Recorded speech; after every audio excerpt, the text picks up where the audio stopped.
ایک بادشاہ کا دربار لگا ہوا تھا۔ چونکہ سردی کا دن تھا، اس لیے بادشاہ کا دربار کھلے میدان میں لگا ہوا تھا۔ سب خاص و عام صبح کی دھوپ میں بیٹھے تھے۔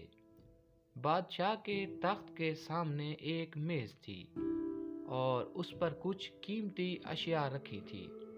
وزیر، مشیر اور امراء وغیرہ سب دربار میں بیٹھے تھے۔ بادشاہ کے خاندان کے دیگر افراد بھی موجود تھے۔ اسی وقت ایک شخص آیا اور دربار میں داخلے کی اجازت چاہی۔ اجازت مل گئی تو اس نے کہا، میرے پاس 2 اشیاء ہیں۔ میں ہر ملک کے بادشاہ کے پاس گیا ہوں اور اپنی اشیاء کو بادشاہ کے سامنے رکھتا ہوں، پر کوئی فرق جان نہیں پاتا۔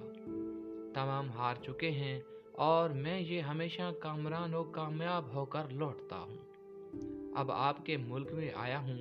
بادشاہ نے کہا، کیا اشیاء ہیں آپ کے پاس؟ تو اس نے دونوں اشیاء بادشاہ کے سامنے میز پر رکھ دیں۔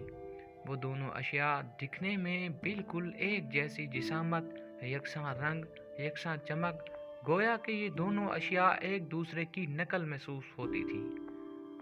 بادشاہ نے کہا، یہ دونوں اشیاء تو بالکل ایک جیسی ہیں۔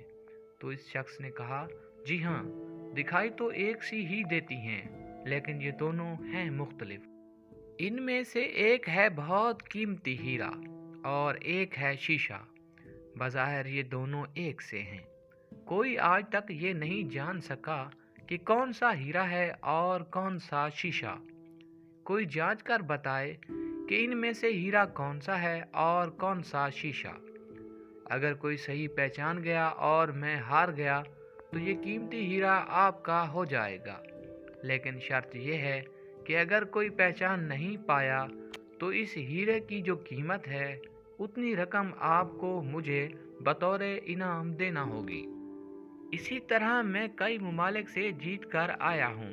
بادشاہ نے کہا، میں تو نہیں پہچان سکتا۔ وزیر و مشیر بولے، ہم بھی جانچ نہیں سکتے کیونکہ دونوں بالکل ایک جیسے ہیں۔ سب کو گمان تھا کہ اب تو شکست ہی مقدر ہے، لیکن شکست پر انعام کا مسئلہ بھی نہیں تھا، کیونکہ بادشاہ کے پاس دولت کے انبار تھے۔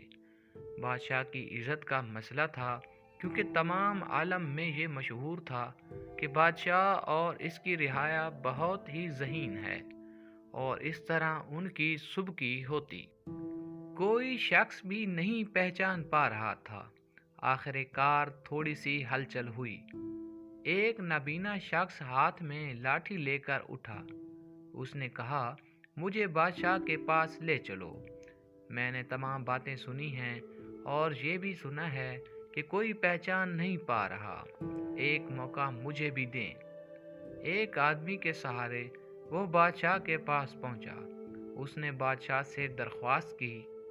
اس نے کہا کہ ویسے تو میں پیدائشی نابینا ہوں، لیکن پھر بھی مجھے ایک موقع دیا جائے جس میں میں ایک بار اپنی ذہانت کو جانچ سکوں، اور ہو سکتا ہے کہ کامیاب بھی ہو جاؤں، اور اگر کامیاب نہ بھی ہوا تو ویسے بھی آپ تو ہارے ہوئے ہی ہیں۔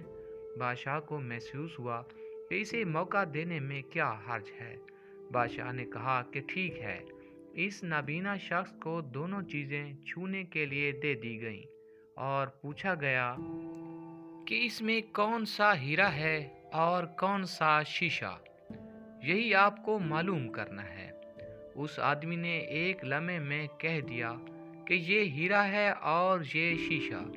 جو آدمی اتنی جگہوں سے جیت کر آیا تھا وہ بہت حیران ہو گیا اور کہا، ٹھیک ہے، آپ نے صحیح پہچانا، آپ کو مبارک ہو۔ اپنے وعدے کے مطابق اب یہ ہیرا بادشاہ کا ہوا۔ تمام لوگ بہت حیران ہوئے کہ ایک نابینا شخص نے ایسے جان لیا کہ اصل ہیرا کون سا ہے، اور سب نے یہی سوال اس نابینا شخص سے کر دیا۔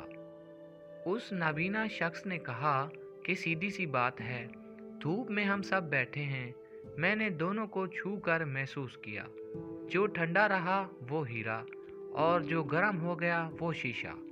تو دوستو، اسی طرح زندگی میں بھی جو شخص سخت اور مشکل حالات میں گرم ہو جائے اور حالات کا سامنا نہ کر سکے وہ اس شیشے کی مانند ہے، اور جو تمام حالات میں ٹھنڈا رہے وہ ہیرے کی مانند ہے۔